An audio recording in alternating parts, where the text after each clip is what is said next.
we're ready. I was telling somebody this is more of a selfish choice that we've come here.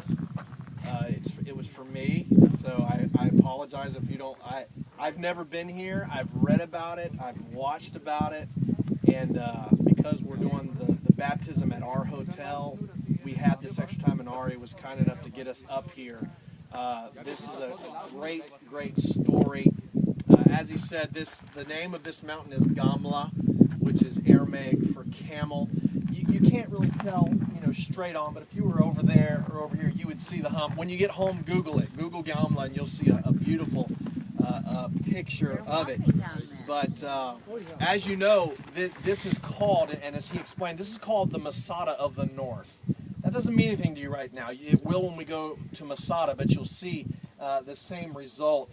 But there was a Jewish revolt and around AD 66, and some Jews came here and set up the fortress. You can see down there where they had all the fortress set up and things like that. And it was hard to get to. It was hard to overturn. So the Romans came here, surrounded it. They weren't successful the first time, and as Ari said, they had one thing, the Jews, they had time. And they could wait for the other Romans to show up. And that's exactly what they did. A man by the name of Judas. Judas was a very common name back then, just as Jesus was. Judas led this revolt and took thousands up on that mountain and fought back against the Romans. Well, as he said, finally the Romans broke through the gate. Remember we said the most vulnerable place to any place is the gates. They got through the gates, and as he said, instead of just surrendering, thousands jumped off the side of this mountain and committed suicide. And so you might say, what does this have to do about anything? Believe it or not, there is one verse in the Bible. That's why I love seeing this, because one little verse, one mention of something that you would never even catch. But here we are, we're actually seeing it. We know the history behind it. Notice it's found in Acts chapter 5. And in Acts chapter 5, if you remember the story, Peter and John, they're just preaching. The Bible says Peter is so powerful that even when his shadow touches somebody, it heals them of any infirmity or disease that they have.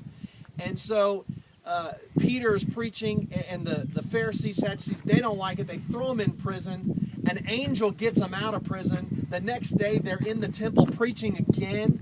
And this just upset the council, the Sanhedrin, the high priests. And so they have this council brought together. And they tell Peter, you stop preaching in God's name. And Peter responds, it's better to obey God than fear you. We're going to keep doing it. So they get this big council together. And they're talking. And there's a man by the name of Gamla. That was a teacher of Paul. But he's at this council. And the Bible says this in Acts chapter 5, verse 37. Just one verse. They ask him, what do you think about these guys who are preaching and causing these problems in Jerusalem? And Gamaliel says this. He said, these guys are just like another man from the past. He said, after this man rose up, Judas of Galilee. That's him. This is the Judas we're talking about. Judas, in the days of the taxing, he drew away many people after him, and they all perished, all of them, even as many as obeyed him. They were all dispersed.